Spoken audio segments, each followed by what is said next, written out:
Hi friends, ಇವತ್ತಿನ video ಮೂಲಕ morning ಬ್ರೇಕ್ಫಾಸ್ಟ್ಗಾಗಿರ್ಬೋದು, ಇಲ್ಲಾಂತಂದರೆ ಮಧ್ಯಾಹ್ನ ಲಂಚ್ಗೆ, ಇಲ್ಲಾಂತಂದರೆ ಲಂಚ್ ಬಾಕ್ಸ್ಗೂ ಅಷ್ಟೇ ತುಂಬಾ ಸಿಂಪಲ್ಲಾಗಿ ರುಚಿಯಾಗಿರುವಂತಹ ಕೊತ್ತಂಬರಿ ಸೊಪ್ಪಿನ ಮಸಾಲೆ ರೈಸ್ ಯಾವ ರೀತಿ ಮಾಡೋದು ಅಂತಂದ್ಬಿಟ್ಟು ತೋರಿಸ್ಕೊಡ್ತಾ ಇದ್ದೀನಿ. ಆಲ್ರೆಡಿ ನಮ್ಮ ಚಾನಲಲ್ಲಿ ತುಂಬ ತರಹದ ವೆರೈಟಿ ರೈಸ್ ರೆಸಿಪೀಸ್ನೆಲ್ಲನೂ ಅಪ್ಲೋಡ್ ಮಾಡಿದ್ದೀನಿ. ಲಿಂಕ್ಸ್ನ ನಾನು ಕೆಳಗಡೆ ಡಿಸ್ಕ್ರಿಪ್ಷನ್ ಬಾಕ್ಸ್ನಲ್ಲಿ ಕೊಟ್ಟಿರ್ತೀನಿ, ತಪ್ಪದೆ ಒಂದ್ಸಲ ಚೆಕ್ ಮಾಡಿ ನೋಡಿ.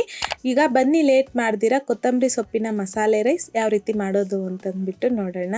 ಈ ರೈಸ್ ಮಾಡೋದಕ್ಕೆ ಮೊದಲು ಈ ರೀತಿ ಒಂದು ಸಿಂಪಲ್ ಆಗಿ ಮಸಾಲೆ ರೆಡಿ ಮಾಡ್ಕೋಬೇಕು. ಹಾಗಾಗಿ ಮಿಕ್ಸಿ ಜಾರಲ್ಗೆ 2 ಟೇಬಲ್ ಸ್ಪೂನ್ ಆಗುವಷ್ಟು ಹಸಿ ಕೊಬ್ಬರಿ, 1 ಇಂಚ್ ಆಗುವಷ್ಟು ಶುಂಠಿ, ಒಂದು 10 ರಿಂದ 15 ಎಸಲಾಗುವಷ್ಟು ಬೆಳ್ಳುಳ್ಳಿ, 4 ರಿಂದ 5 ಹಸಿಮೆಣಸಿನಕಾಯಿ, ಹಾಗೆಯೇ 1 ಕಟ್ ಆಗುವಷ್ಟು ಕೊತ್ತಂಬರಿ ಸೊಪ್ಪನ್ನು ನೀಟಾಗಿ ಬಿಡಿಸ್ಬಿಟ್ಟು ನೀಟಾಗಿ ವಾಶ್ ಮಾಡ್ಕೊಂಡು ತಗೊಂಡಿದ್ದೀನಿ. ಈಗ ಸ್ವಲ್ಪ ನೀರನ್ನು ಹಾಕಿ ಸ್ಮೂತಾಗಿ ಇದನ್ನು ಗ್ರೈಂಡ್ ಮಾಡ್ಕೊಂಡು ತಗೋಬೇಕು.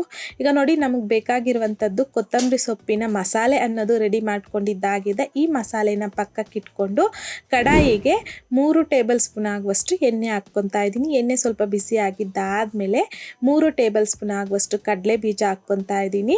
ಹಾಗೆಯೇ 1 ಟೇಬಲ್ ಸ್ಪೂನ್ ಆಗುವಷ್ಟು ಗೋಡಂಬಿನ ಸಹ ಹಾಕ್ಕೊತಾ ಇದ್ದೀನಿ. ಕಡಲೆ ಬೀಜ ಗೋಡಂಬಿ ನಿಮಗೆ ಜಾಸ್ತಿ ಕಡಿಮೆ ಬೇಕು ಅನ್ನೋದು ನೋಡಿಕೊಂಡು ನೀವು ತಗೋಬೋದು.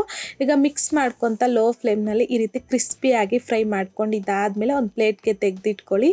ಈಗ ಇದೇ ಎಣ್ಣೆಯಲ್ಲಿ 1 ಟೀ ಸ್ಪೂನ್ ಸಾಸಿವೆ, ಅರ್ಧ ಟೀ ಸ್ಪೂನ್ ಜೀರಿಗೆ, ಸಾಸಿವೆ ಜೀರಿಗೆ ಸಿಡ್ದಾದ್ಮೇಲೆ 1 ಟೇಬಲ್ ಸ್ಪೂನ್ ಕಡಲೆಬೇಳೆ, 1 ಟೇಬಲ್ ಸ್ಪೂನ್ ಆಗುವಷ್ಟು ಉದ್ದಿನ ಬೇಳೆನ ಸಹ ಹಾಕ್ಕೊಂಡು ಲೋ ಫ್ಲೇಮ್ನಲ್ಲಿ ಕಡಲೆಬೇಳೆ ಸ್ವಲ್ಪ ಲೈಟಾಗಿ ಗೋಲ್ಡನ್ ಕಲರ್ ಬರೋವರೆಗೂ ಫ್ರೈ ಮಾಡ್ಕೋಬೇಕು.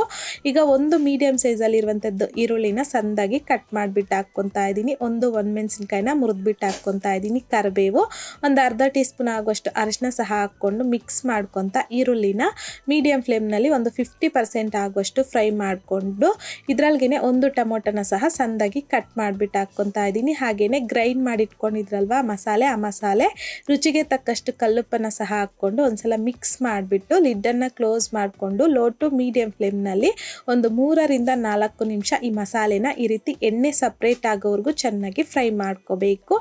ನೋಡಿ, ಈ ಮಸಾಲೆಯಲ್ಲಿ ಈ ರೀತಿ ಎಣ್ಣೆ ಪೂರ್ತಿಯಾಗಿ ಸಪ್ರೇಟ್ ಆಗಬೇಕು. ಆ ರೀತಿಯಾಗಿ ಈ ಮಸಾಲೆನ ಫ್ರೈ ಮಾಡ್ಕೋಬೇಕು. ಆವಾಗಲೇ ನಮಗೆ ರೈಸ್ ಟೇಸ್ಟ್ ಅನ್ನೋದು ತುಂಬ ಚೆನ್ನಾಗಿ ಬರುತ್ತೆ.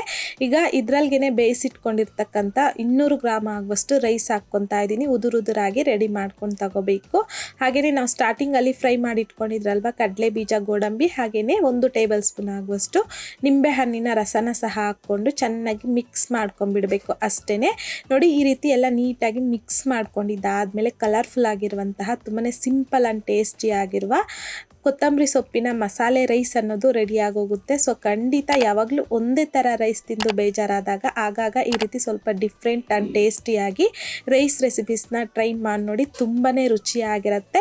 ನೀವು ಸಹ ಈ ವಿಧಾನದಲ್ಲಿ ರೈಸ್ನ ಟ್ರೈ ಮಾಡಿ ಟೇಸ್ಟ್ ನೋಡಿದ್ದಾದಮೇಲೆ ನಿಮಗೂ ಸಹ ಟೇಸ್ಟ್ ಹೇಗೆ ಬಂತಂದ್ಬಿಟ್ಟು ಮರಿದೇ ನನಗೆ ಕಾಮೆಂಟ್ ಬಾಕ್ಸಲ್ಲಿ ಕಮೆಂಟ್ ಮಾಡಿ, ಲೈಕ್ ಮಾಡಿ.